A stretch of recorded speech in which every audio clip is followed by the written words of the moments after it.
Well, hello.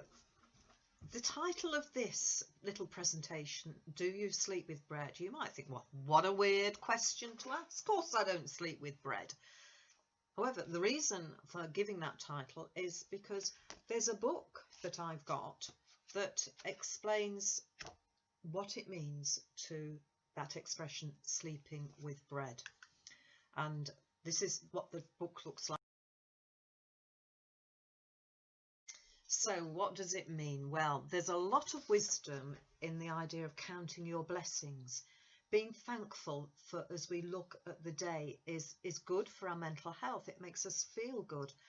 Quite often when I've led the night prayer online, I've encouraged you to look at the day that's just gone and think of something to be thankful for, and also what you're least grateful for. And this is fairly short and it's based on something that can take you quite a few minutes if you take time on your own to do it. And I want to explain it to you as it's something that I have found very helpful over the years as I've travelled through good times and bad. And the book, Sleeping with Bread, explains it in a very simple way. And I'm going to read the introduction to you. And there's a nice picture, So, sleeping with bread. During the bombing raids of World War II, thousands of children were orphaned and left to starve. The fortunate ones were rescued and placed in refugee camps where they received food and good care. But many of these children who had lost so much could not sleep at night.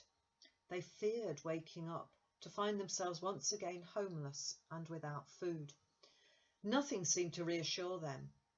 Finally, someone hit upon the idea of giving each child a piece of bread to hold at bedtime. Holding their bread, these children could finally sleep in peace. All through the night, the bread reminded them, "Today I ate, and I will eat again tomorrow."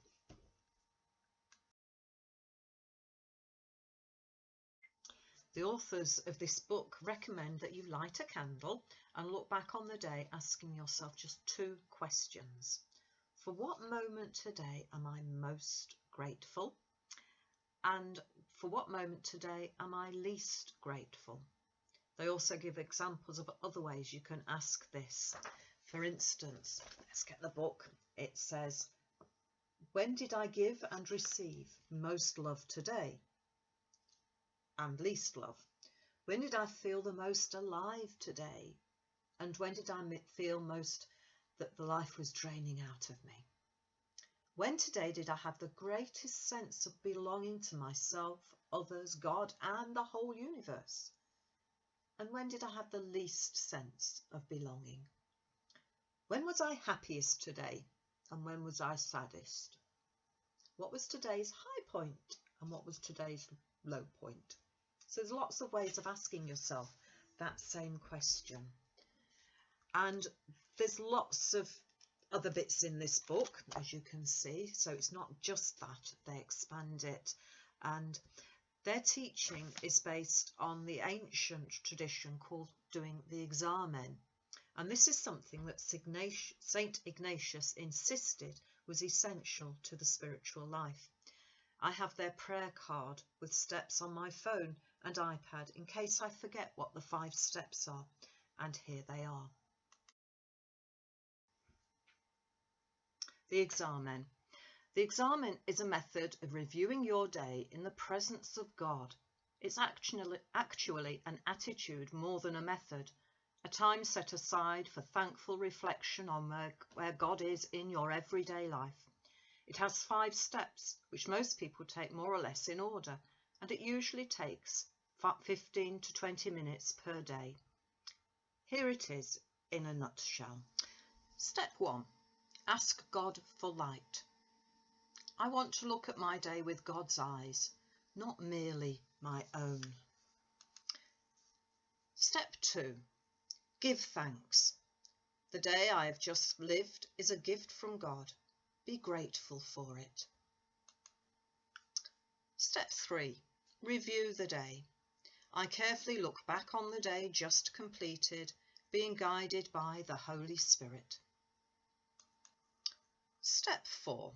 Face your shortcomings. I face up to what is wrong in my life and in me. Step 5. Look towards the day to come. I ask where I need God in the day to come. Well, I hope you found this helpful and interesting, and that it's something that you can start to build into your own prayer times. If you want to know more, then if you go onto the Ignatian Spirituality website, I'll put the link on in the video and the comments or somewhere. The Ignatian prayer, the Examen, they've got lots of resources on that page which are very good, so I do commend it to you.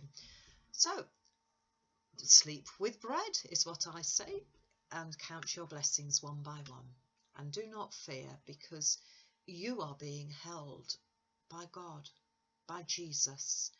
And Jesus was born in Bethlehem, and Bethlehem means the house of bread.